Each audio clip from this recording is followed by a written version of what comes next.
Okay. But can you actually do like a proper Northerner accent or dialect or whatever they speak? No, they have yet. Yeah. Not yet.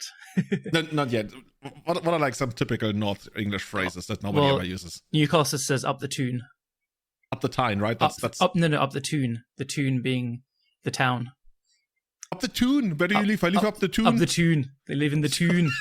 Up your Toon, dude. And they say, why I, lad? Why I, man? Why I? Oh my god. Okay. I will have to come and visit you. I don't know. Let's. I love it. It's not like cute, Liverpool. yeah. Yeah. I'm so close to Scotland as well, so it's gonna be. I wonder if we have like any North English listeners. Do we? You might know. Definitely. I'm sure we do. Now probably, yeah. I mean, in a month, if I listen to an episode, yeah. Yeah, everybody's gonna swarm you like, oh my god, Colin is moving up north. I'm doing the worst. Like, I don't even know which kind of accent that would be. Like the crowd's gonna adapt too, yeah. Maybe Eli listens to our podcast. He's in Scotland. Oh, that counts as North England, right? I mean, that's probably super offensive to Scottish. Depends if you are Scottish people or not. Yeah. English people would be like, yeah, we're the same. We love Scotland. Scottish people like get fooped, and I kind of agree with them. Oh, it's been crazy. It's been like 7 years since I've last been to Scotland. I gotta go again. It's beautiful. Yeah, friends of mine actually went the other day, and they posted a lot of stuff, and I was like, dude, I've been there. I've seen all of that. I want that back. Yeah, I can't wait to go. So you are moving up north, Kai. You had like I think we might have talked about this, right? To me, it's just so hilarious. You walked out of your apartment the other day, and literally a new LGS had opened right in front of it. Dude, that was like one of the most mind-blowing things this year. Is that I don't know when it happened and why it happened, but like down the street, like not even a minute from where I live, there is an open there's a new LGS. And that's cool. It's like have they paid you any money? Otherwise, we're not going to say that. No, you can say the name if you want to. Do they have a proper name? No, I think not it was yet. I like it. It was. I think it's called like Heaven's Door or something. You know what that sounds like? That sounds like a brothel. It sounds like a. Oh, I thought. Like, if you tell me there's a place in East Berlin called Heaven's Door, dude, I don't think there's a lot of magic going on. I guess some kind of magic is going on there. I mean, at this point, like, like the interior is close to like zero still, and like there are still like, in the very beginning, so they can basically turn their store in whatever they want to. I think at this point, but. Do you know where they're going with that? Is it going to be like a proper store or just? Oh, I think so. Yeah. I bought a few packs the other day. When I went there, but okay, now it's officially opened. Like when you baptize, I don't know, like a new ship or something. Like that's when you go to a store, right? You buy a pack. Okay, now it's official. It's an LGS. Yeah, definitely. Yeah. I'm just asking because many years ago in Munich we got a new LGS, which by the way has already closed by now again, I guess. And it was called packs. Yeah, apparently. Packs. There you go. It was called the Magic Warehouse. Which is like, yeah, I guess. Okay. I mean, everything in Magic always has like weird names, right? Nothing. You rarely ever read something in Magic and you're like, oh, that's flavorful. I don't even know what a good name for a Magic store would be. I mean, Mox Boarding House. Okay, I was literally about to say Mox Boarding House. Yeah, that sounds good. But the thing is, like, that place in Munich, that Magic Warehouse, it turns out is actually a warehouse.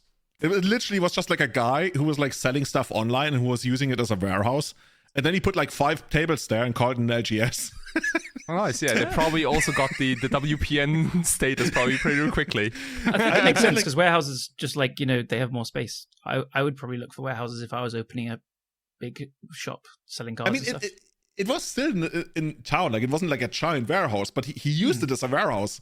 And to me, it was just like, I kind of respect the hustle of like literally using a warehouse and calling it an LGS, but also people didn't really like. I guess that's why it died out again. It depends how you do it, but I would much prefer to go to a warehouse with more space than a shop with less space. Yeah, but the problem was like it wasn't that much space because there was like lots of like stuff standing around ready to be shipped. Then there's other problems with it being a warehouse. So you're just saying that it was like a very messy place then? Yeah, Kai got it right. That's cool. The spirit. Yeah, no, that's like the place we all like to hang. Nice. I remember in that one tournament, I played it with elves, and on the draw against Canadian Threshold, I kept 6 lands and a Deathrite Shaman on the draw.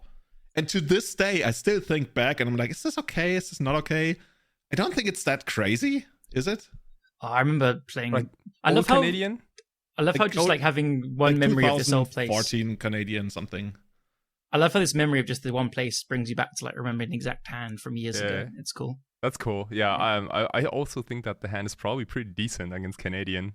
Yes. Yeah, Like, right. yeah, Especially yeah. on the draw. Yeah, like Stifle and Wasteland my ass. Yeah, definitely.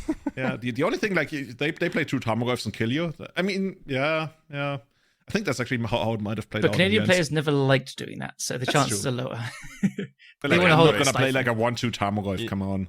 You know, like that's like something only Canadian players will probably understand. But like the beginners who pick up Canadian Threshold always go for the aggro plan, like Delvers and Tarmogoyfs and shit. And like the more experienced players never play creatures on turn 1 and turn 2. You know, like the first time a creature hits the battlefield is like the first like minimal mongoose on turn 6 or something, when it's already thresholded after you spend like double Stifle and like a pair of Wastelands maybe too. Yeah. Oh man, like I think the newer Delver players are terrifying sometimes, because I played against someone on Grixis Delver a couple of days ago on Magic Online, and I was playing Miracles, so tons of swords, Wrath of the Skies, Terminus, all the removal, and they force a willed my turn 1 swords on a DRC, and then they force a will the second swords a few turns later, and then I just had loads of like card advantage stuff and just died to tempo. And sometimes they get you. A lot of the time it gets punished and doesn't work, but like I don't know, sometimes it does.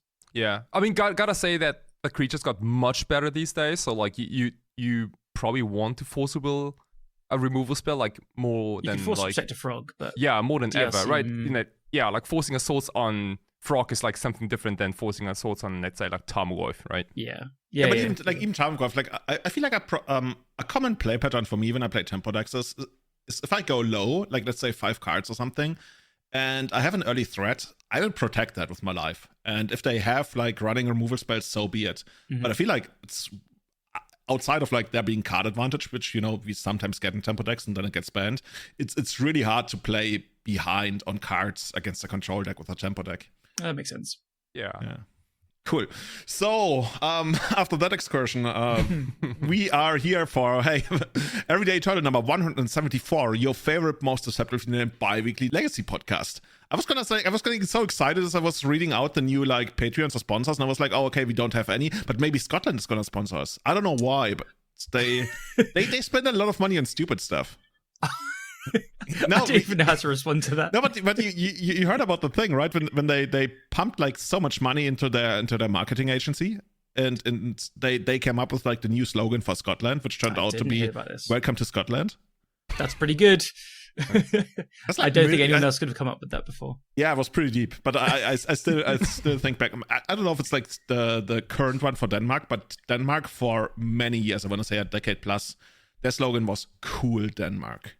That's so Come bad. on, how good is that? I mean, it It's has so a deep bad. it has a deep message, yeah. Do you know what cool, England's right? one is? Welcome to cool don't- England. I have to admit, like, very cool England. I have to admit, I've been to like trade shows for like 10 plus years, and I don't remember ever seeing like an English booth. God, you're the king of knowing nonsense that no one else knows. No, honestly, like I've seen like Wales with like small stuff, and Scotland, of course, like really big, and Ireland. I actually don't remember. Like I think London had one, like a booth, in Manchester. Okay. But I don't remember. Let me Google that. English tourism slogan, because if I read it, I might have actually seen it. Best slogans from travel, blah blah blah. Go away to England. Everyone wants the English to go away. That's fair. to England, but that was like 1978. I don't know if that's still around. Sounds like we don't have one. Honestly, I googled it and I still can't find it. Ultimate list of tourism slogans from almost everyone. That sounds good. Okay, England. Oh god, it gives me an error sound. Honestly, maybe England isn't like not advertising itself very. Maybe they do it as the UK. We're just self-aware. We know everyone hates us already, so we don't need to try and get. Okay, people to come here. Oh, okay, I just found the one for the United Kingdom, and I don't think they're gonna sponsor us because the slogan is "Escape the Everyday." Ooh. They saw this coming. Yeah. Escape the everyday terminals. They know what's Get out up. of here. Okay. Nice. Well, not gonna work for us. Okay. All right. Well, I'll ask Scotland, not the United Kingdom.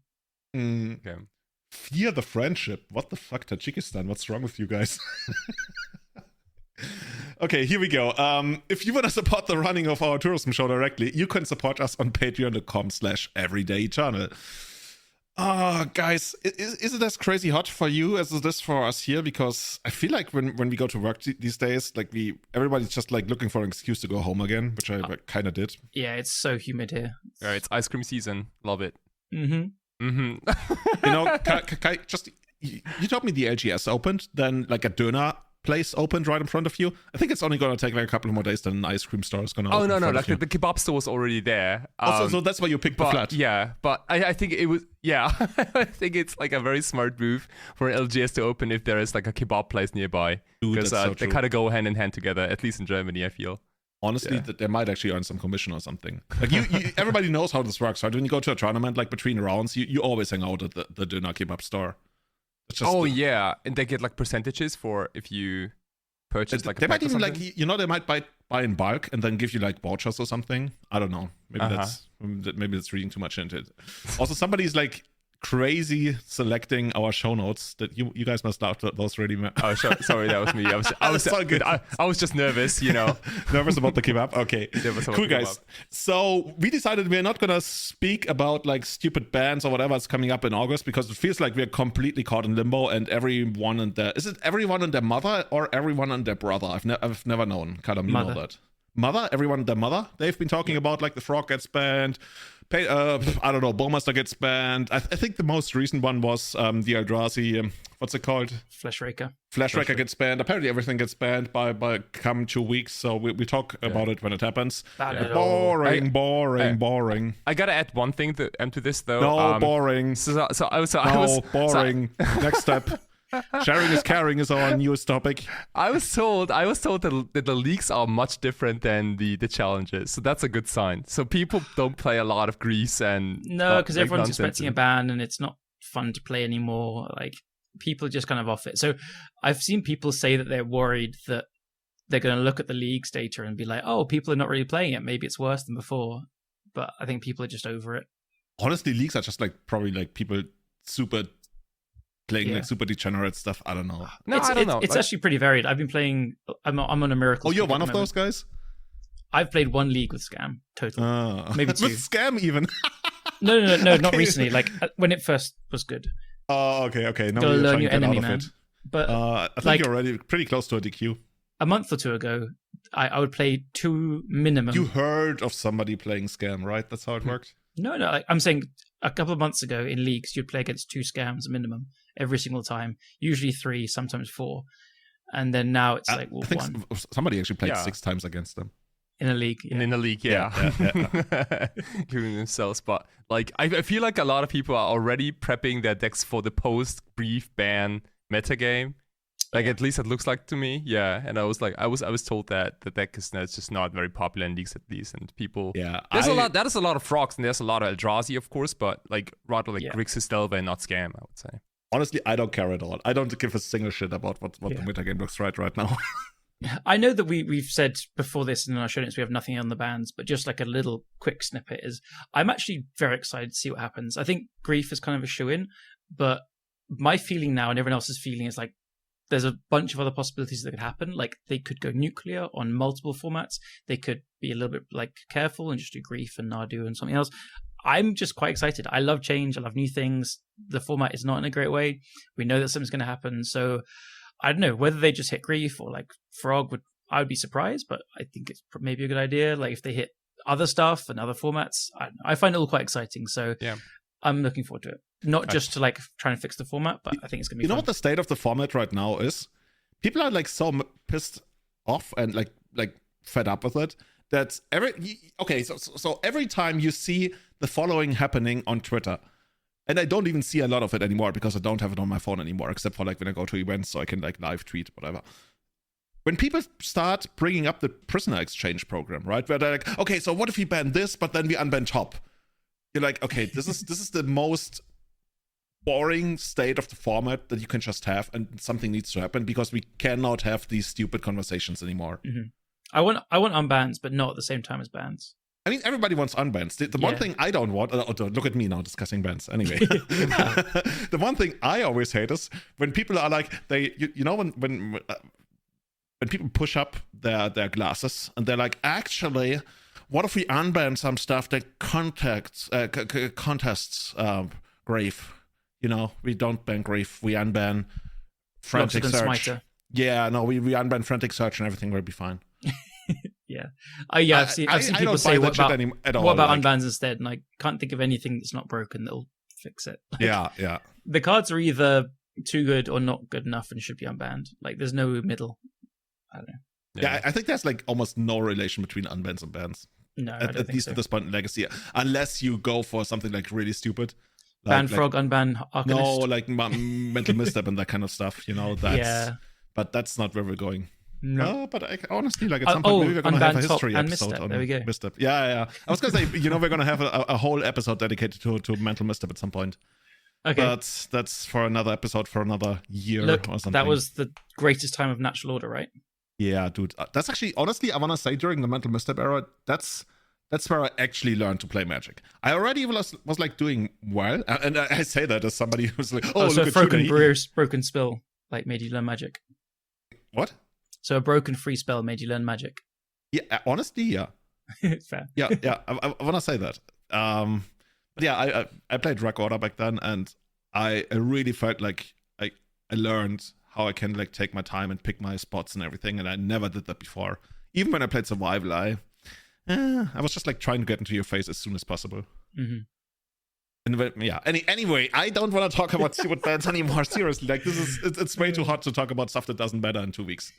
So something else that doesn't really matter. Like we're gonna have like 2 topics today. The second one is more gameplay related, and it actually made me read 8, 9. I had to read 9 cards in preparation for this episode, which I don't remember when this has ever happened in a Dear non-spoiler listener, can you episode. believe Julian didn't know what legacy staple Jacked Rabbit does? I mean, if you're listening right now, can you tell me which creature type Jacked Rabbit is? Because I wouldn't know. Yeah, it's, like, it's definitely not a rabbit. No.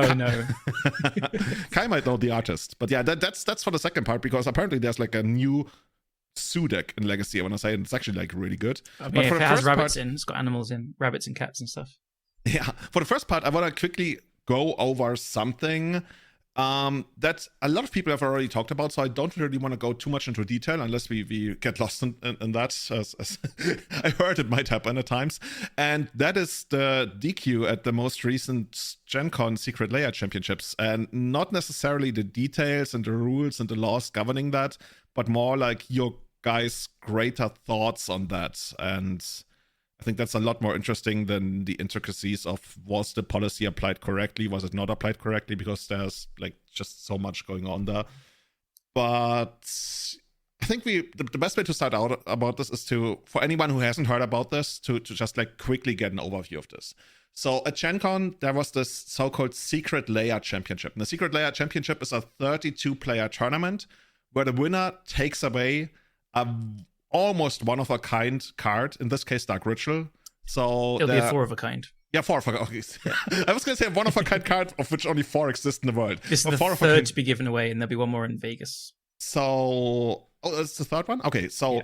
By the end of the season, or usually by the end of the year, that means that we have 4 Dark Rituals with that specific art in the entire world, and there will be no additional copies. This is like one of the most flavorful things Wizards has ever done, right? To give you another little bit more information, just because I listened to Eternal Glory today and Brian Koval had all the information, so I know it straight away.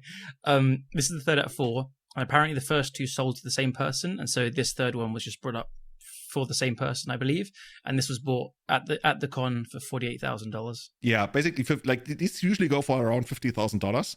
That's actually something I want to get to towards the end, but we can also like talk about that right now, because I think overall this is the second card that they have done this. I'm not sure. Like I remember last year there was Brainstorm, right? Yeah. Yeah. Okay. So for that Brainstorm last year, and I guess it's in the interest of everybody like not to name names, but I know that brainstorm, one of those brainstorms, was actually split so many ways. It's actually crazy. Like, dude, I start sounding like Donald Trump. I'm even doing the hand motion. It's crazy. Everybody knows it now. Like, every time these cards, they come up and people can grab them, the splits and whatever you want to name, they go insane. And they go insane way, way, way before the finals, way before the semifinals, way before the quarterfinals. Like, these splits are so crazy. And usually there's like one person who tries to assemble all of them. And I think last year for Brainstorm, somebody kind of did it. But then there were like 100,000 splits all the way across the globe for that card. And that's just because it's so much money. I believe the 4 brainstorms were offered for like $250,000, which I guess makes sense just because they're so rare. And the Dark Rich is going for projectedly like $200,000, also makes a lot of sense. These are, when you put it into perspective, I think the Pro Tour, I don't know how much it pays out now, but it always used to pay out $50,000 to the first person. And It's this changed is a bit, between 40 and 50.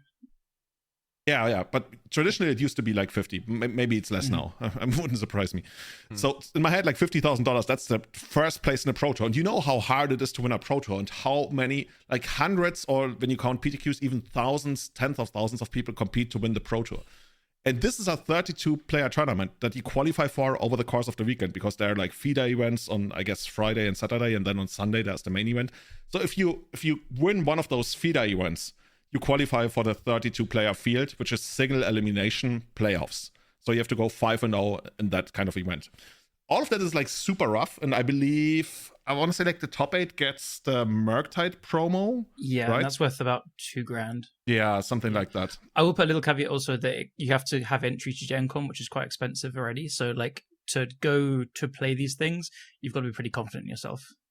Are you not? I would go if it was near me, but like, yeah. I'm just saying, like, the event's full of just sickos. Yeah, it's one of the hardest events to win for sure. But like, it still pales in comparison to how hard it is to win a Pro Tour, or like anything else that pays that amount of money. That's basically what I feel like. I think Andrea Mengucci mentioned this, I believe, if I remember correctly. No, actually, it wasn't Andrea. It was Paulo Vito Damo da Rosa. He mentioned on Twitter that the real takeaway for him was that he was completely surprised that the card sold for $50,000. So I feel like not every pro has fully realized, or I guess whatever it means to be a pro these days, that's a different discussion, has fully realized how much money is in these things. And even though there's going to be a lot of like really good players in there, I think it's still going to be way easier to win one of those events compared to like the Pro Tour.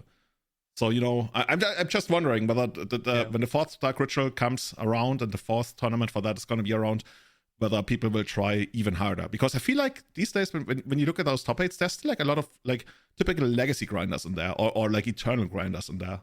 Yeah, totally. Like, I'm really mind blown that this was worth $50,000. Like it's always like a matter of like demand and the need, right? Like who's willing to pay $50,000 for this, or even more, like for the brainstorm. Yeah. I don't know if the brainstorm of the place that actually sold, but last year the projected thing was like $250,000 for the playset. Okay, because I need to double check, but this is not a unique painting. This is basically a printed oversized Magic card, right? It's not oversized. It's like an actual Magic card. It's a card you can play in a tournament. Oh shit! Okay. Yeah. I guess that makes it a little more.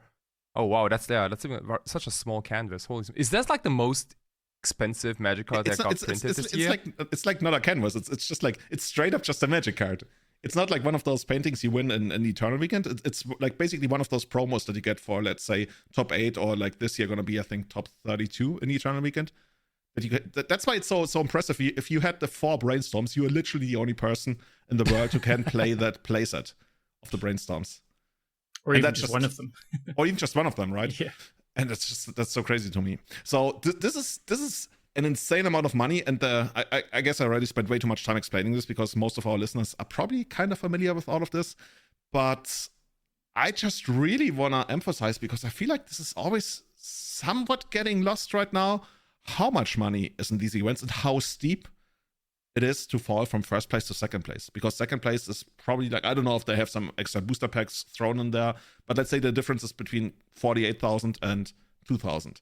And that's just like insane. It's absolutely insane, because 48,000 is completely life-changing money, at least to me, and I think to most people. 10 Bloomberg packs for second.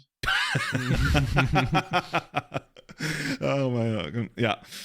So anyway, that's what's happening. 32 players qualified, and then after the quarterfinals, Julian Jakobowicz, you probably know him because he won Eternal Weekend Vintage and Eternal Weekend Legacy in, I want to say, consecutive years. So basically, he's like 2 Eternal Weekend wins.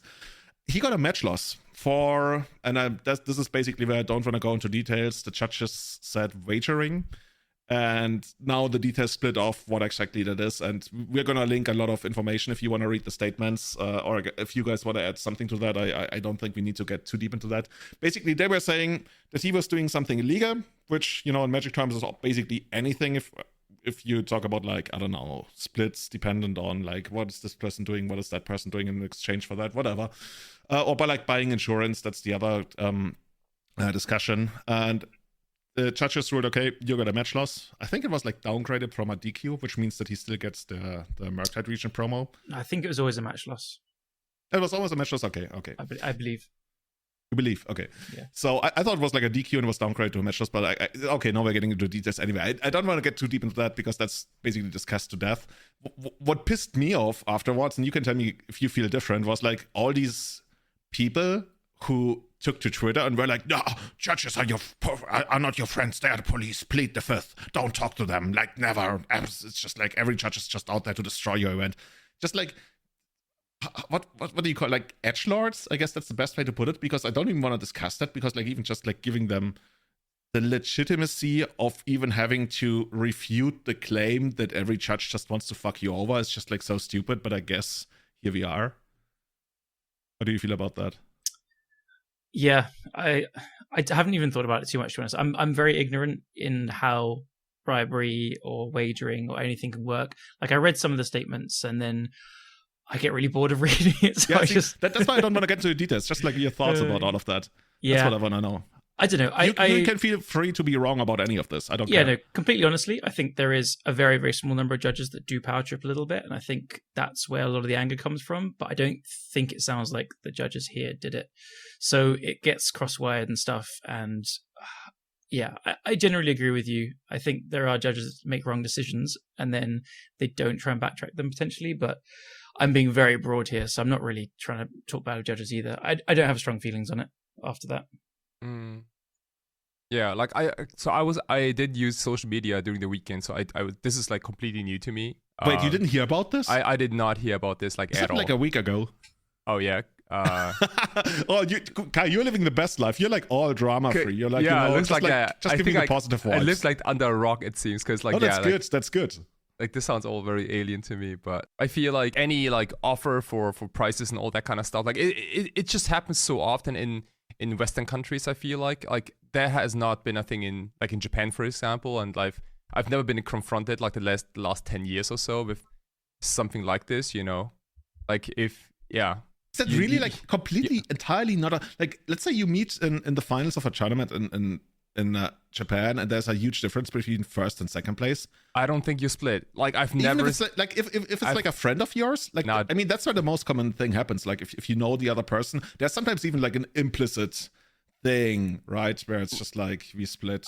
First of all, like, you might lose that friend, but why would you? I don't know. I'm just saying, like, I've never seen any splits in Japan, like at any event so far, even the more competitive ones. I mean, maybe it's just like a matter of like honor, maybe, or I don't know, just like trying to not piss someone off, maybe. Who would you piss off if you split the finals?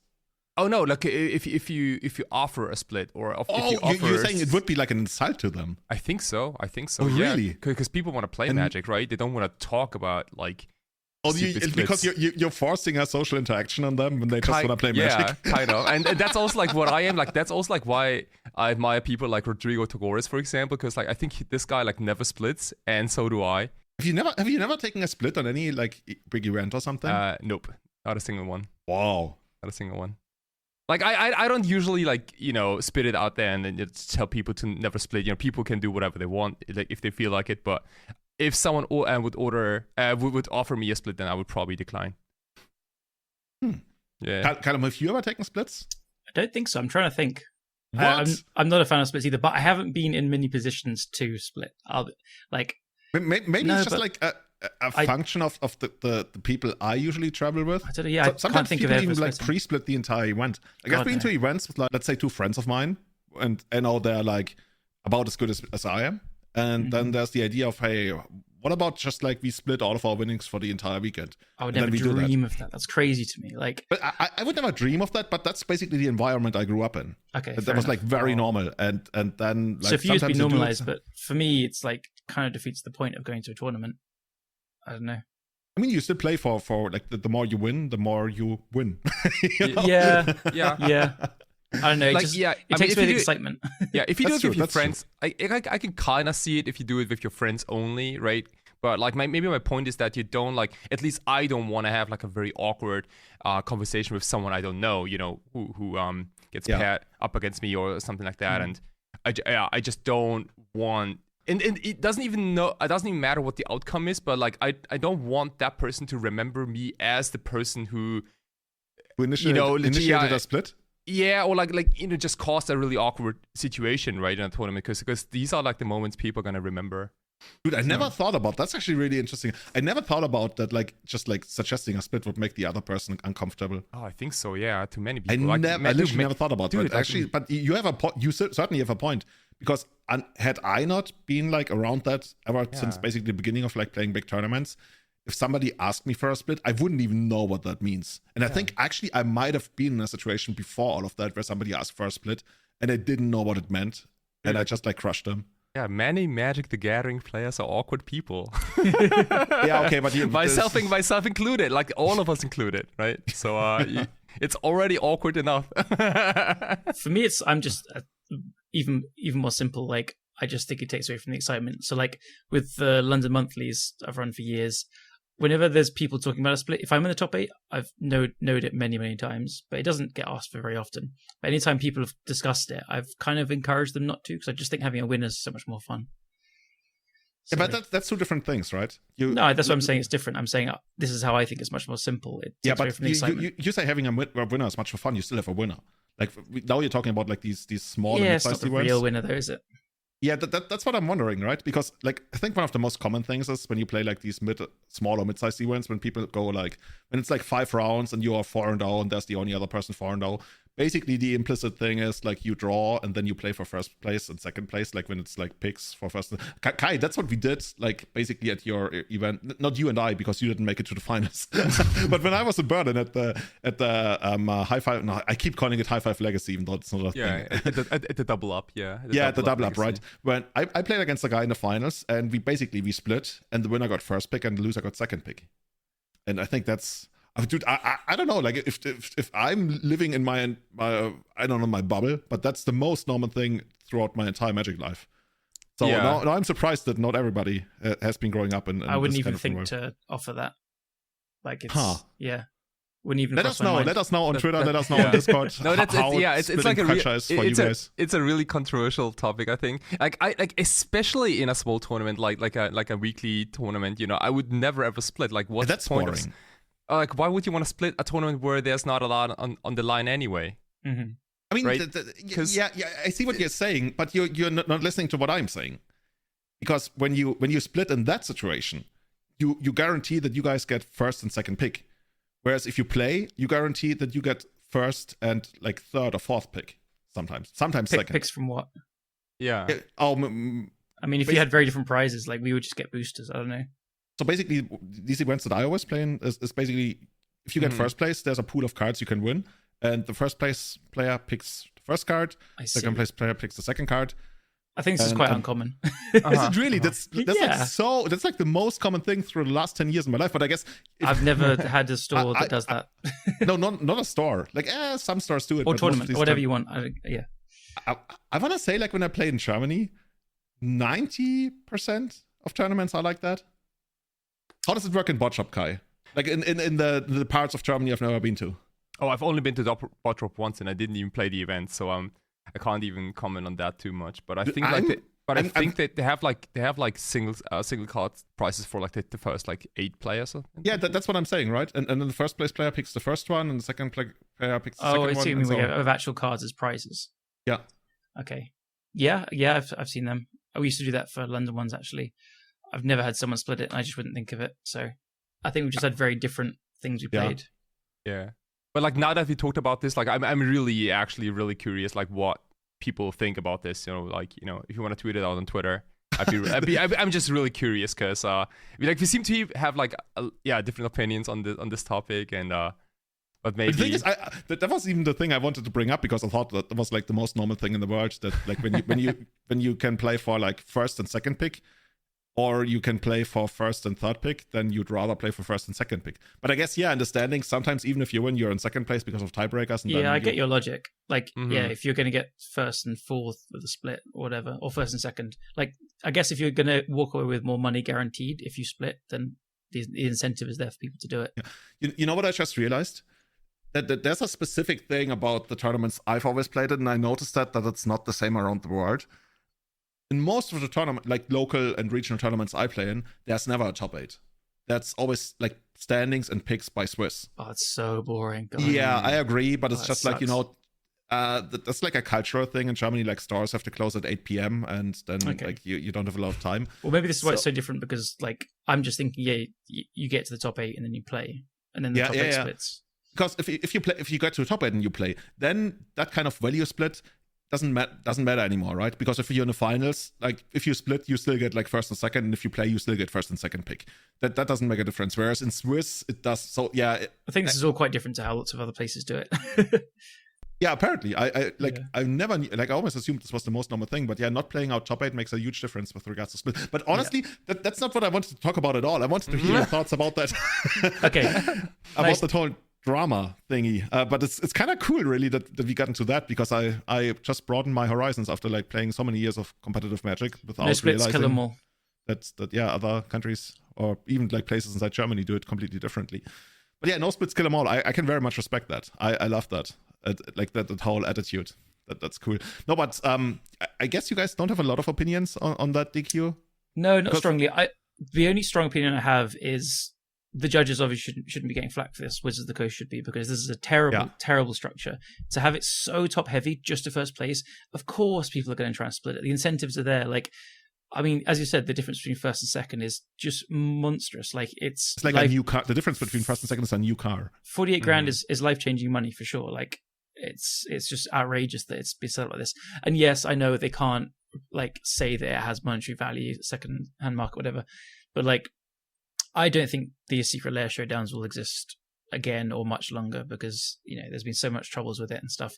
And weirdly good, like it shouldn't be set up like this. I don't know. I just feel like there needs to be some kind of human element to be like, right, we get it, guys. Just I'm going to turn a blind eye to this, but then I guess the judges can get in trouble. But in trouble from whom? I guess Wizards of the Coast. I don't know. I'm just thinking out loud here now. But what pissed me off is Wizards' handling of this, really. Yeah, it's basically like a case of don't hate the player, hate the game, or in this case, don't hate the judge, hate the Wizards. Hate the Wizards. Yeah, no, it's 100% that. Like, screw the Wizards. Like, I did also hear that apparently past times the TOs of this were under a lot of pressure from Wizards to make sure nothing was happening. So I think their hand was pretty tied. So, as much as the outcome, it looks pretty bad on them, I think Wizards deserves 90 plus, almost 100% of the blame here. Yeah, pretty much. I just want to very quickly go back to the very first thing that I mentioned that pissed me off the most was like when people became like these super edgelordy of like, oh no, the judges want to fuck you over.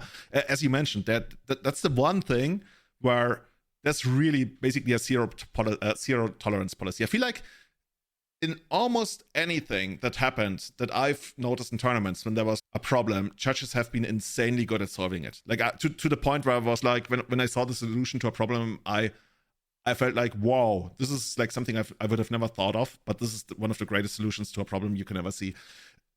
Except for like all these stupid, what do you want to call it, like bribery, wagering, there's a whole lot of terms. There's just like this zero policy thing that's coming down from Wizards where they're like, dude, even if you just like don't report somebody offering something to you, you're out. Like it's over for you. And I guess that goes back to Wizards being mortally scared of Magic becoming gambling or something. Mm-hmm. And I always used to think, like, is that really gonna happen? Come on, like, how? I don't see it. But then again, I live in Germany, and we haven't had a GP for like 10 years when there were GPs around, right? We just because in a lot of German states it is gambling, and there are laws against it. So I feel like maybe that's just... Now it's me thinking out loud here. Maybe Wizards is that mortally scared of Magic becoming gambling, which honestly it is. Gambling doesn't mean that there's no skill in it. Poker is gambling, and still the best players float to the top. And then I guess it becomes a discussion of like how much skill, like what percentage skill, what percentage random chance there is. Yeah, I guess the reason they can't have it be gambling is because they sell it to kids. Like at the last German Pro Tour, like didn't they give out like TVs and PlayStations and things like that? GP, computers. I think they called it GP Xbox. I think there was Hanover or something. Where on short notice even, right? They had just like go to the shops and pick up like a bunch of Xbox and TVs. Like these American pros came over. I think it might have been LSV. I don't remember who it was. Somebody tweeted back then. Yeah, well, I flew over the Atlantic to come to Germany for this event, and I did not expect having to like sell a TV on the spot on Sunday night. Yeah. Yeah, that's so awkward, right? Like I wasn't there, but like I imagine like a lot of those like vendors, like, you know, like very knowledgeable about card prices and like buy price and sell price, but probably not as much in regards to like TVs and stuff like that. Like who wants to carry home a PC, you know? Yeah. Honestly, like if you lived there, you could have probably made some of the best deals ever. Or maybe like, you know, maybe the TO was buying them back at like 70% of the value and then just returning them, so the TO makes some extra money. Yeah. So they basically like they upgraded the PCs and like, you know, screens and whatnot and phones to like dark virtual cards. Yeah. Which is like way so much easier to sell. Yeah. But Callum, you got a really good point. I also don't believe that this kind of event will happen next year in the same way, just because. And that's going to one of the statements. Basically, there are there's 4 statements. There's Julian's statement, who basically says, I didn't do anything wrong. I don't know anything. I don't even understand anything, which honestly, I didn't buy at all. But yeah, I mean. I mostly do. I don't at all. Like when somebody starts anyway, I don't want to like bash on him because there's no point in that, but I mean, okay. I think the bottom line is I think he has been wronged. Whether there's like a little bit of gray area there is different, but I think the fact that he got kicked out for what everyone else is doing and made an example of, I think, is the real tragedy. Well, then he's not been wronged, then he's just been made an example of, right? Yeah, I think that's wrong. Oh, okay, that's wrong. Okay, but he basically, the thing is, I didn't buy his statement at all, just because when people are like, oh, I don't understand this, and I also told everybody I don't understand, like, nah, come on, like, no, just like, no, that's just like too naive of a statement to me. And that now we're skipping the headshots report and the pastimes report, because honestly, both of those were basically non-statements, almost, except for the touch report was interesting because it mentioned that even in the qualifier tournaments leading up to this, like there was insane collusion going on, which makes sense, right? We are talking about the equivalent of like a pro tour win in money. And on Friday, I guess, and Saturday, people have been like colluding to rig these qualifier tournaments left and right like crazy, to the point where like judges were, and like the TO was repeatedly telling people, guys, please don't do this. You're not allowed to do this. And people like kept doing it anyways. I think it's cool that people do that. And how do I explain this? I like maximizing value when it's possible. At the same time, when it's not allowed, then it's not allowed. Then that's once again, hate Wizards, but don't hate the TO for not allowing it when Wizards tells them not to allow it. But when it's allowed, like, dude, collude all over the place as long as there's no spectators, because the real people who get wronged are the spectators. If they watch a match and it's actually like a fake match, that's something I care greatly about. But since all of this was just like played locally, whatever. Yeah, it's just so much money to make an example of someone for. Yeah, and especially like when you think about it, like last year, those brainstorms, they were like completely split crazy ways. And I mean, that's the most interesting thing, I guess. The finals wasn't even played. Like the finals was obviously another split. And well, so apparently, I think this is pretty much confirmed. The person that conceded just asked his friends, said, "Is my finals opponent trustworthy?" They said yes, and he just conceded without saying anything else. He just conceded, and then they're out of the event, and they talked after, I'm sure. Yeah. But I mean, yeah, I think it's fair play. Like, just find out if the person's trustworthy. I'm sure you have mutual interests. He could have been screwed. The winner could be like, nah, it's mine. But I think we didn't hear about that. So. Honestly, I wouldn't be surprised if both finalists also had like each 5 splits going on, and everybody only gets like a couple thousand from this. I don't know. Like that's just like my experience with these events. Yeah, I mean, for me, this puts me off ever playing one of these so much. I absolutely hate this whole collusion and splits. I'd hate to be in talks about it. I wouldn't want to be colluding or splitting or anything, even if it was kind of soft allowed. This puts me off ever playing these events. I would never want to, and I'd never go to Europe to play one of these now, personally. Yeah. That's fair. That's fair.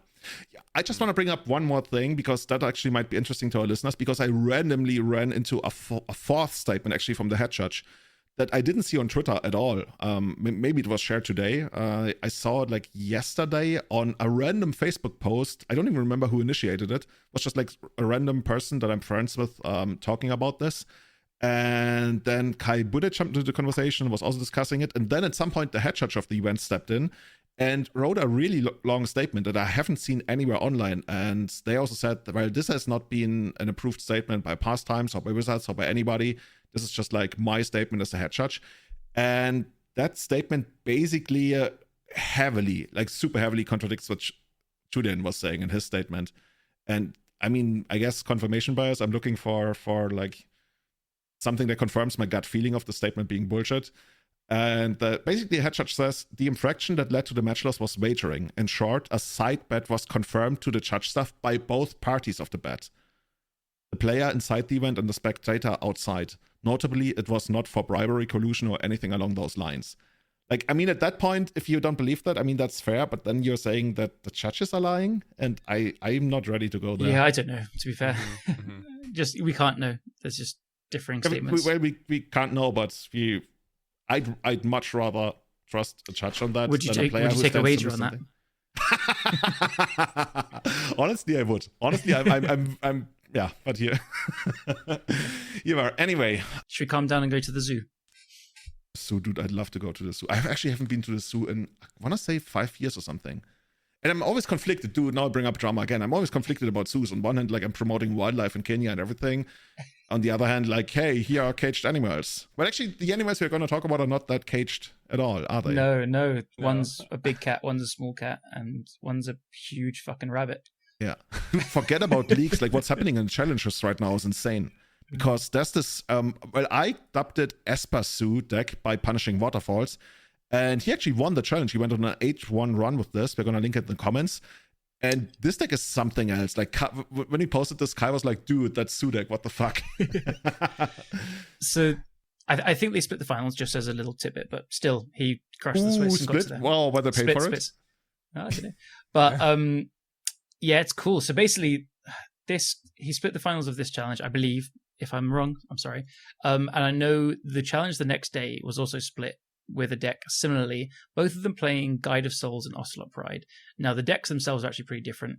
Punishing Waterfalls was playing then like blue cards, so Tamio, Brainstorm, Ponder, Daze, Force of Will, and your regular 19 lands, 4 Wasteland, blue decks. But then like Splashing Black for Psychic Frog, which makes sense to me because Psychic Frog is good at Delver Shells. And then Geist of Saint Traft, which is like kind of cool with Guide of Souls, I think, but probably was terrible for him. I'm just guessing. But the deck the next day was like White Initiative, kind of. So Seasoned Dungeoneers is the actual only initiative card, but it's a stumpy deck. So it's Witch Enchanters, Solitudes, Chancellor of the Annexes, and Chromoxes and stuff like that. So it's a stumpy deck, but it plays Guide of Souls and Ocelot Pride. Now, these two cards are completely taking over Modern after Nadu. Boros Energy seems to be like the best deck, or one of them with Necro Dominance. So Guide of Souls and Ocelot Pride, like these were both kind of sleepers in Modern, and I think they're sleepers in Legacy. The two of them just work so well together, it's wild. So the problem with Guide of Souls is everyone looks at it, it's a 1-mana 1/2, not very exciting stats, and then they read the first line, and I was the same. Whenever another creature enters the battlefield under your control, you gain 1 life and get an energy. That is the least exciting line of text you can read in ages. It's so... See, I have a soft spot for Soul Sisters, but this card is not a Soul Sister card. This is not a Soul Warden. So the next thing is, whenever you attack, you may pay 3 energy. When you do, put 2 1/1 counters and a flying counter on target attacking creature. It becomes an angel in addition to its types. So this card is actually a Delver. That's the secret. So you need to get 3 other creatures ETB, which... as a pure Delver deck is a bit harder, but you're playing Ocelot Pride, which spits out cats like nobody's business, and Ajani Nakatl Pariah, which is like a 2-mana, 2-creature split across thing. Just going to read out what Ocelot Pride does for anyone, just in case you haven't been paying attention to Modern. Yes, please. So it's 1 white for a 1/1 cat, first strike and lifelink, and then it has Ascend, which is if you control 10 or more permanents at the end of your turn, you always have the City's Blessing. So it's like an extra little bonus for getting lots of things out at some point in the game. At the beginning of your end step, if you gain life this turn, create a 1/1 white cat creature token. Then, if you have the City's Blessing, you create a token for each token that entered the battle for this turn. So it kind of like expands and stuff more. But that's Basically not... doubles the tokens you've Yeah, it got this actually turn. happens because Ocelot Pride spits out tokens so fast.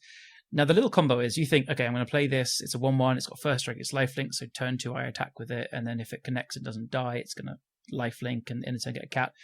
But with the Guide of Souls, the Ocelot Pride coming into play is going to trigger gaining a life.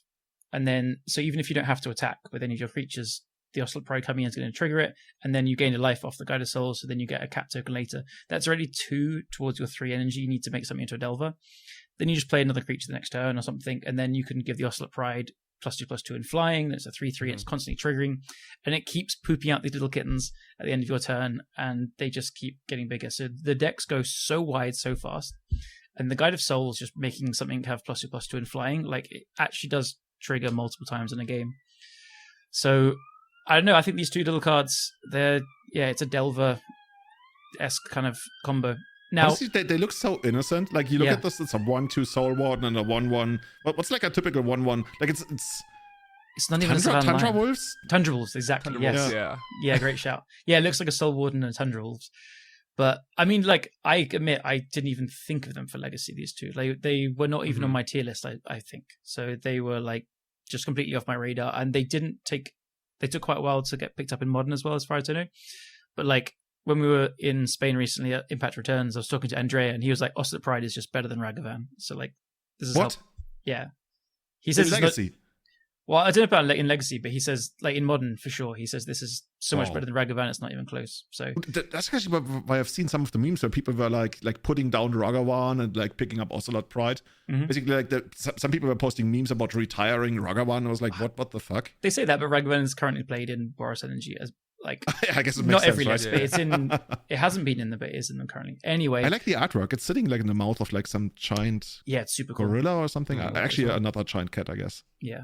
So, but these cards, they don't look. So the 2 decks did well in the 2 challenges, 2 in a row, and then this last weekend they were nowhere to be seen. So it could be a flash in the pan, but I think people should experiment with them in like tempo shells more, and splashing for Psychic Frog probably makes sense because it's just crazy. So I like Punishing Waterfall's direction, just like Esper tempo. I think it's it's got a lot of potential.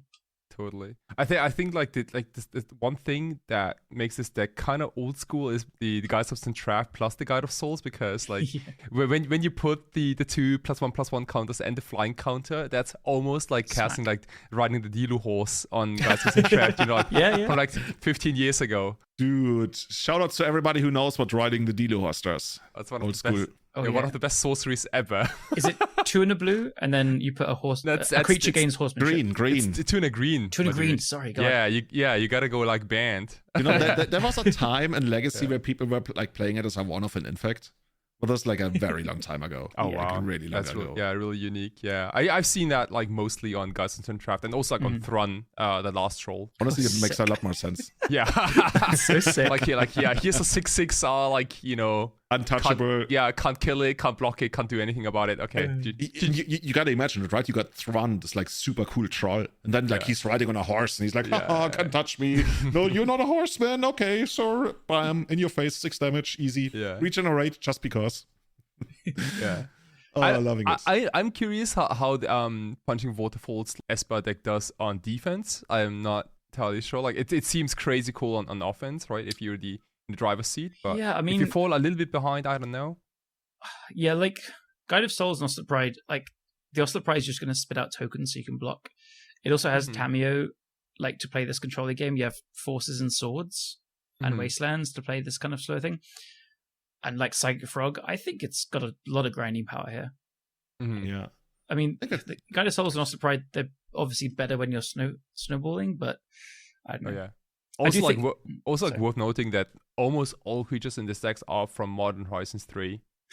Yeah, it's Guide of Souls, Ocelot Pride, which is probably Tamio, just coincidence. Ajani, and Psychic Frog. The only one's not a Geist of Saint Draft, which is the first card I'd cut immediately. I mean, that's an oldie from 2010, 2011. It's also worth just saying Ajani Nakatal Pariah. It's 1 white for a 1/2 legendary creature cat warrior.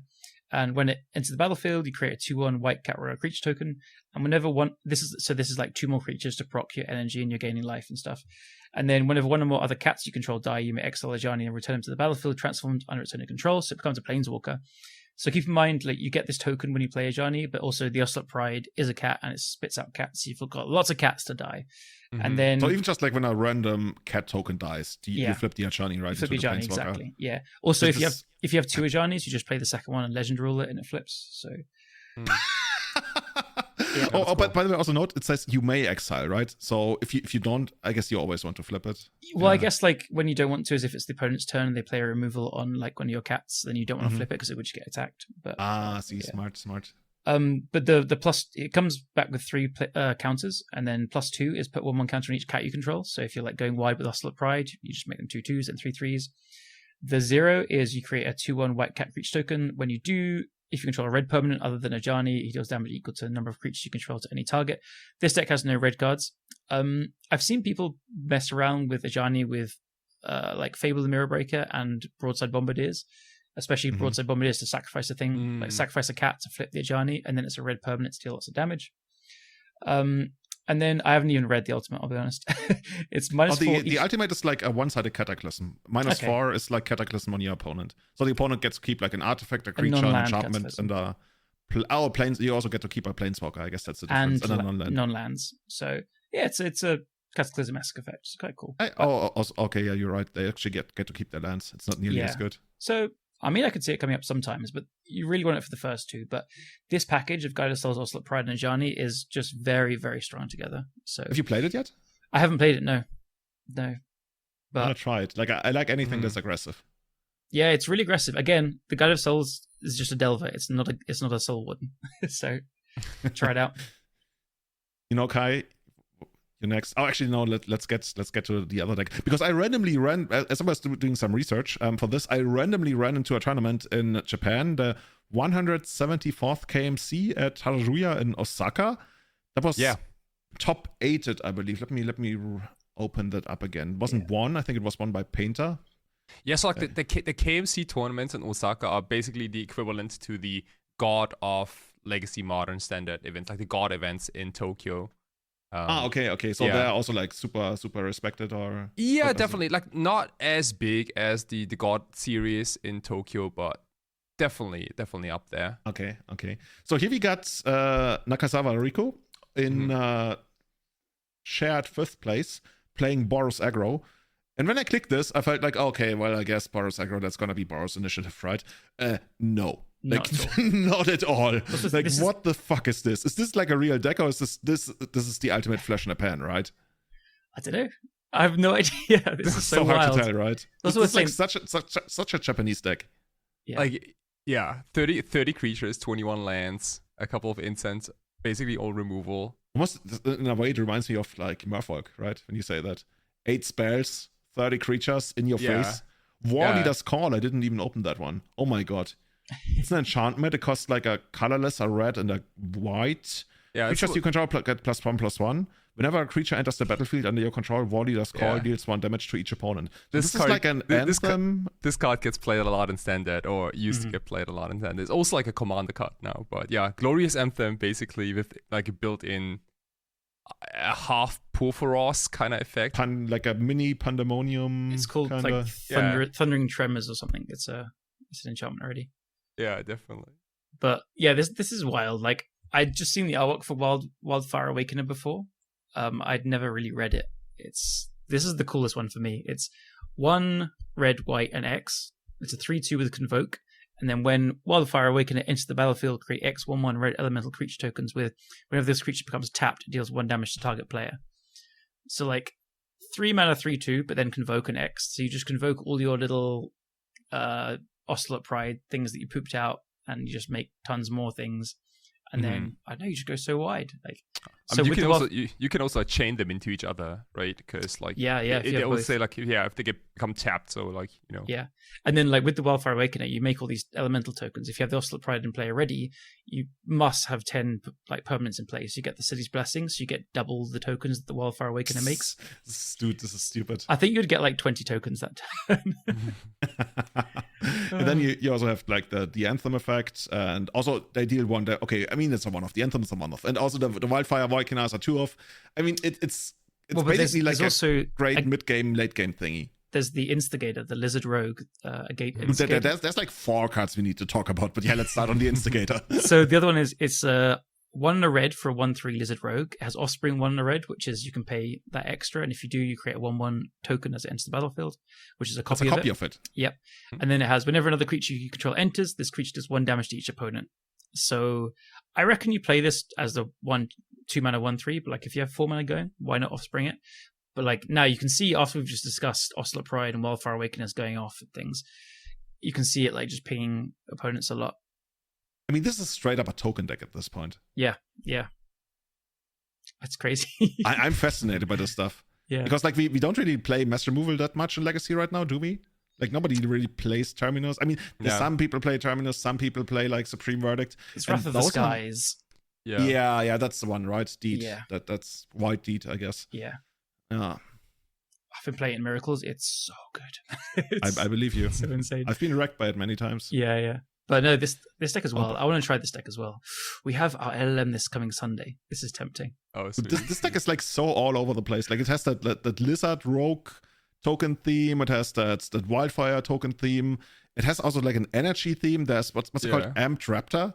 Oh yeah, Amped Raptor is like a 2 mana shardless here. Shardless. Oh yeah. I think actually I've seen that in Legacy before, right? See, I tried to play it with Ancestral Visions, which is a bit worse than just playing it and just getting free spells. Yeah. I just don't know what it does. It's a colorless and a red creature dinosaur 2/1 first strike. When Amped Raptor enters battlefield, you get 2 energy. Then, if you cast it from your hand, exile cards from the top of your library until you exile a non-land card. You may cast that card by paying any amount of energy equal to its mana value rather than paying its mana cost. So, is there any other way to use energy in this deck? Oh, Galvanic Discharge. Guide of Souls and Galvanic Discharge. Yeah, and Guide of Souls as well. Yeah, and then in the Bond base, you also see like Ether Hubs. I'd get so lost playing this deck. I need to keep track of energy. I need to keep track of tokens. I need to keep track of like my Anthem effects and everything, and like comes into playability. Dude, this is just like way too much. For what it's worth, this is like the second best deck in Modern, and it's played tons after Nadu, basically. Wait, but this is a Legacy deck. Yeah, I know, but like the shell of like Aether Hubs in the mana base, and then Amped Raptors, Ajani's, Guide of Souls, Ocelot Prides, and Galvanic Discharge. This is the Modern shell with like some extra Legacy cards added. Oh. Yeah. Would they have Harsh Mentor in the sideboard? We used to like joke about that card being good against top, but yeah. What are we doing with this in Legacy right now? Nadu? Psychic Frog? Oh, yeah. Okay, it's like, oh, dude. Very good. Quite funny. Oh, because it deals 2 damage. Yeah, 2 damage is a lot. Yeah. Oh, Psychic Frog has so many activated abilities. Seems pretty bad, Nadu. though. I mean, it's just a 2 mana thingy, and it's also a 2/2. Yeah. What do you think of Harper Recruiter? I guess like it's also like crazy good versus Cephalid Breakfast, right? Just like randomly. Yeah. It basically shuts off Cephalid Breakfast, and also Nadu, kinda, honestly. Mm-hmm. Yeah. What do you think of Harper Recruiter? Dude, so cute. Artwork is great, right? Yeah. Very cool. Yeah. Like like when this card came out, like I didn't see much play. I think because it has like such a rogue-ish text. Basically, like everyone knows what a recruiter is, right? Like look at the top 4, and you get a certain creature type, like as many of those creatures in your hand immediately, and the rest goes on the bottom. But this one, this is like way complicated because you may reveal a cleric card, a rogue card, a warrior card, and or a wizard card. Dude. No, it's only when you attack as well. Oh, I'm sorry. Attacks? Oh, dude, I completely misread that. I would have totally done that on Comes Into Play. Yeah. So it's... Whoopsies. I think it's worse than a Recruiter, but it can trigger multiple times if it stays alive. Mm-hmm, if your 3/1 flying stays alive. Yeah. Only costs 3 mana. Yeah. That's cool. Dude, I've had friends of mine try this in some... Basically, when White Bloom Adventure was still around, in some kind of like, mono-white initiative decks, trying to like get a cleric and a warrior. I think those were the 2 ones you could always get, and sometimes even like a wizard. I don't know, but I've never been convinced. But in this deck, what can you actually get in this deck? So you got like warriors, you got rogues, you got wizards. I've just checked. It's everything apart from Amped Raptor and Ocelot Pride you can get. Guide of Souls is like a wizard, I guess. Oh, cleric. Yeah, makes sense. Yeah. Shani's a warrior, probably. Yeah, Shani's a warrior. So no dinosaurs or cats. It's actually pretty good deck building. Yeah. What I also like 4 is 4 copies of Harper Recruiter. Oh. Yeah. Isn't that a little slow? Like, I can see it in Ancient Tombs decks. I can see it being slow as well.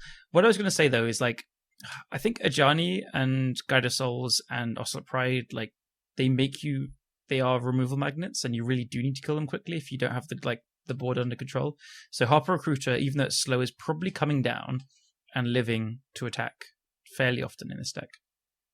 Yeah, at worst it's like a 3-mana removal spell for Delver, if anybody still plays Delver or something. I guess it can run to Murktide, but yeah. I don't hate the card. Frog card. Yeah, or the frog. Yeah, the frog would be like really bad for it, I guess. But I don't hate the card. It's just like 3 mana in a non-ancient tomb deck, and also like no Chromox. Yeah, but I could be wrong. Like this deck looks. Remember the last time we said 2 and a white creature was bad. I wanted to cut it from the deck as the first thing. Harper Recruits, I don't know. Me personally, I would like start by playing 2 or 3, but hey, they're here in a 74-player tournament coming 5th with this pretty wild brew, so fair play. Oh, I've just seen the sideboard. This 4 Price of Progress. Just fuck you, Eldrazi. Dude, that's such a big middle finger to Eldrazi. Yeah. Dude, I can totally respect that. Dude, just like, I hate that deck. Okay, let's play 4 Price of Progress. Here we go. Even more so if they actually play the old frame. Like, if people play Price of Progress, they gotta play the old frame one. There's just like no way you can play the new ones. Because if you play the new frame Price of Progress, you have to pay the Price of Progress, dude. That's so cheesy. I just came up with it on the spot. Okay, that's good enough. I've not read the flavor text before on Price of Progress. It's pretty good. Man versus nature is not a fair fight. It's pretty cool. Dude, we haven't even talked about the coolest card in the deck. Because I thought it was like a joke when people talked about this deck. Which Checked Rabbit. Oh, yeah. How is that a 4 in Legacy? So what does Jack Rabbit do, Julian? Checked Rabbit is a rabbit warrior. It's colorless, a white, and X for a 1/2. It has Ravenous, so it comes to play with X +1/+1 counters, and if X is 5 or more, you draw a card. Whenever Checked Rabbit attacks, create a number of 1/1 white rabbit creature tokens equal to Checked Rabbit's power. This guy is like... Okay, I see the idea. Okay, rabbits have a lot of sex. They multiply super heavily, and this one is checked, so it can also like be a little bit bigger. And it's carrying like a giant dildo, and it's like, what the fuck is this? It's a nut. I think it's a nut. It's a bag. What's the flavor text? Squash. What is it and what it does? No, what it is and what it does. Oh, I'm totally blown away still by the artwork. Like, this looks like an uncard to me. Like, you look at all of this, it's just like it streams uncard, right? This could be an unglued. Definitely. Like, I don't know if you guys play a lot of standard these days, but like I just got hooked on standard a little bit like recently, and you play a lot against like those really forest animals, and like like Magic is very cute these days. It's like a lot of like little lizards and rabbits and like mice and whatnot. It's very cute. Okay, I know. It's almost like a different card game, almost like because it doesn't look very fantasy-ish. I love this. It's just the flavor of the Bloomborough set. So yeah, you guys know what the next Secret Layers or the next Universes Beyond is gonna be? Is it the superheroes one? The Animals of Farthing Wood. Ever heard about that? Oh, I think so. Yeah, because from what Kai tells me, in German it's called Als die Tiere den Wald verließen. Shout out to everybody who remembers that, because I watched that religiously as a child. I used to watch this so much as a kid. Animals of Farthing Wood. Yeah, I'm looking. You did? Awesome. Yeah, honestly, like Wizards should do that. Come on, Wizards, let's go for it. Like, if you want to have like all these forest animals, as Kai just tells me, this would be like the next step. I don't know. I don't even know who owns the rights to it at this point, but it's amazing. Yeah. But, okay, quickly. Is this really like? I look at this. Is this really a 4 in Legacy? I mean, if it had Trample, I can. Oh, okay. It triggers on attack, not on damage. Yeah, like, and I don't like that. The point is not to connect with Jack Rabbit. The point is to make as many tokens as possible, so you can trigger as many instigators as possible. This is right? so stupid. Like the more I think the more we look at this deck, the more I think that this is like a burn deck and not an aggro deck. Yeah, like, actually, that's a good way to put it. Right. You deal some incidental damage, I guess, through the red zone, but most of it is just like triggers all over the place. Yeah, definitely. I'm a little surprised that the removals in this deck are for Swords to Plowshares and for Galvanic Discharge. Like, none of those spells go to face, for example. Like, they don't, like, it's not like Lightning Bolt or anything like that. And It's actually quite the opposite. Like Swords of Plowshares gives them a lot of life, but I love it because like the deck has the damage in there. You're not like trying to tempo. If you keep snowballing, all your cards are going to just keep making more tokens. Like you're going to get there. Despite, I think the removal just being able to kill almost anything is amazing. Like if you had a lightning bolt instead of galvanic discharge, like this deck is going to make tons of energy. It's brilliant. So what's so good about discharge against Psychic Frog specifically is you cast it. They need to then decide if they're going to discard their 5 cards because you have 2 energy counters from like a Guide of Souls making a couple of energy. They're going to discard 5 cards to keep their frog alive, or 4 even. And then if they do, then you just don't give any energy. Then you might have another one, or you get to keep the energy, or Swords just gets rid of anything.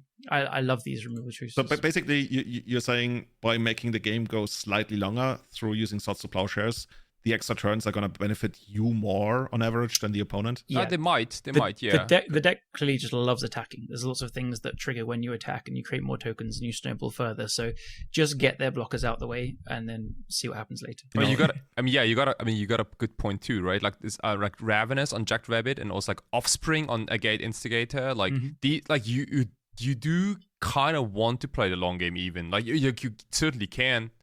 Like Offspring is like such a cool mechanic, I think. Yeah, I love it. Yeah. I mean, you've got the War Leaders call for the grinding matchups. Yeah. You know what's kind of funny when you think about this? Like 10 years ago, or even like 6 years ago, everybody would have played like Umisawa's Chitta in this kind of deck. Yeah. But these days it's just like, dude, Chitta is just like not powerful enough. Like, we have like 10 creatures, but who needs like we've got Harper on Creature. What the fuck? You know what I've also just noticed, which makes the deck so much cooler that it did well in my head? There's one Sacred Foundry and no plateaus, so it's like budget as well. Fuck yeah. There you go. Yeah, but a lot of non-basic hate in the sideboard with Press of Progress and Magus of the Moon. Yeah. But like a Sacred Foundry, they clearly just don't even have a... Oh man, dude, they've taken their modern deck and just... Yeah. Dude, Harper Recruiter can even get Magus of the Moon. How cool is that? Holy smokes, that's really cool. Same, you can get Harsh Mentor. Yeah. And you probably can get Containment. Yeah, you can get Containment Priest. What about Fairy Macabre? Yeah, you can get it. It's a rogue. Fairy Macabre is a rogue as well. Superior deck building. Holy smokes. This is insane. This is what we call Japanese deck building, right? They don't split. They put all of their thought into like how to build the better decks. Yeah. Oh, this is amazing. This is kind of cool. This is the kind of deck, like if I lost to this in a tournament... That'd be totally cool. Maybe not totally cool, but I'd be thrilled still to lose to all of that stuff. This looks really cool. By the way, Kai, I think at this point it's been decided. Like the next kind of token you gotta make for Savatarix. Oh yeah, like cats and stuff. Cats and energy. Energy. I'm actually like I'm in the middle of an energy painting already. You're painting energy? Yeah. How does one paint energy? It's somewhere in the middle though. Like I'm hopefully gonna be able to finish it like somewhat soon in August. But yeah. But cats, I did not have cats on my radar, like at all. I remember like 2 weeks ago when we were in Spain, some modern players approached me and they asked me about like cat warrior tokens, like 2/1 cat warrior tokens for Ajani, the Calparia. Oh, yeah. And I was like, yeah, maybe that card has a place to stay, maybe it doesn't. I don't know. And then like now all of a sudden, like it's like a, can we call this a legacy staple now? Well, also not Pride, maybe. Ashani, I don't know yet. Honestly, like a 2/1 white cat warrior token is very specific. I don't know how many people would buy that. But just like a 1/1 white cat creature token, I can see that. Totally. Oh man, like maybe it's time for like Plague Engineer again on cats. Bring the hate. But you know which token the world actually needs? I totally forgot about that you haven't painted yet. Oh, you missed the really big one. City's Blessing. Oh, City's Blessing. See, like I don't even know if that's even a token, because it only says like you get the city. Oh, really? Yeah. It's an emblem, right? Yeah. Oh, damn, that's so cool. Dude, you can actually like you can paint something really cool. You can paint like Berlin, or like you can like combine skylines of different cities or something. I don't know. Yeah. Berkheim, yeah. Berkheim, dude. Yeah, that's actually a pretty boring building. Like, here, City's Blessing for you today. Come in. Like, I don't even know when City's Blessing came out first. Like, it must have been like Ixalan block. Yeah. Oh yeah, because pirates and stuff. Like, they did not do a good job, I think, when it came out, because I like most of us don't remember many cards with the City's Blessing. The token is actually really cool. Oh, is it? I tried to troll people whenever they had like 10 permanents. I was like, hey, now you have the City's Blessing, but actually you only have it if one of your cards actually has Ascent. So yeah. Get right, Julian. Yeah. Guys, help me out. Should I play this tokens deck or Miracles for Dude, the answer's Sunday. already like, Like- you already like, know dude, the answer, right? like- Wildfire Awakener, hello. It's so cool. Dude, we Like, do you just- want to be the yeah. guy casting Terminus, or do you want to be the guy like Guy? slinging Wildfire? And Ow. Hopper recruiters? No, but I want to cast and treat the angels. Yeah, that's not happening. Yeah, but then you only get like what 2-3 angels. Look at this deck. dude. Yeah. You get, Yeah, you this get like a is- bunch this of is- rabbits and like other This is basically wild like animals, Pokemon. The 5 steps above evolution of miracles. You still like use your stupid tokens, but you cut all the boring stuff. Yeah, And now you have like checked rabbit and that kind of stuff. You know. yeah. Wildfire What about Awakener. Jack Rabbit as like a sideboard card in Miracles, like bring in against combo? Dude, I still can't get like that artwork. Holy shit! What is he? He's carrying like a club or something. Is that actually the kind of weapon he uses to smash you in the face? We got to Or is ask it like what Mr. he Jack carries Rabbit, I for think. like for a workout? He just randomly carries it around, so that's why he's checked. I don't know what it is. I don't- Yeah, Yeah. you have to find out. You gotta play it. Oh, guys, I think next time we come together, when are the bands gonna be announced? 26th or something? I got in my 26th. head. Monday the 26th, so we could record on the Monday the 26th. Oh, dude, let's actually aim for that. Hey. That sounds good. So, everybody, have a lot of fun. We're gonna see whether the cats are gonna stick around. By the way, I'm a cat person. Yes, I outed myself here. I appreciate dogs, and I've grown to really love dogs. But in my heart, I'm a cat person. I'm sorry. I'm a dog So gang. excited to see. I like both. Yeah. Okay. Kai the centrist. Cool. Guys, are we gonna call it a day? Yeah. Awesome. So, if you want to support the running of Everyday Eternal, you can leave a review on Apple Podcasts, Spotify, or literally anywhere you can leave a review. And of course, you can also support us on patreon.com/everydayeternal. Also check out our socials, especially savatarix.com, where the new City's Blessing token is gonna premiere like next month. 100%. And with that, thank you everybody for keeping the lights on here, especially our Eternal Witness tier Patreons. Franco Boli, Kane, Colin Garassi, Alex Crow, Tim Everett, Testacular, Sebastian Holager, Guillaume, Sean Dewey, Stephen Bush, Francis Cowper, Cassandra Davis, Dylan Shoemaker, Retro Shara, Tom Tischka, Benedict Gruber, and Severin Schmarzhuber. And our top Grizzlebrand tier supporters, Scott Monroe, Evan Desar, Tom Hepp, Harry Houdini MTG, Ian Seefeld, Joe Brennan, and Colonoscopy. Meet you on the other side once we've jumped through the upcoming bands. Bye-bye. Yo, Bye. see ya.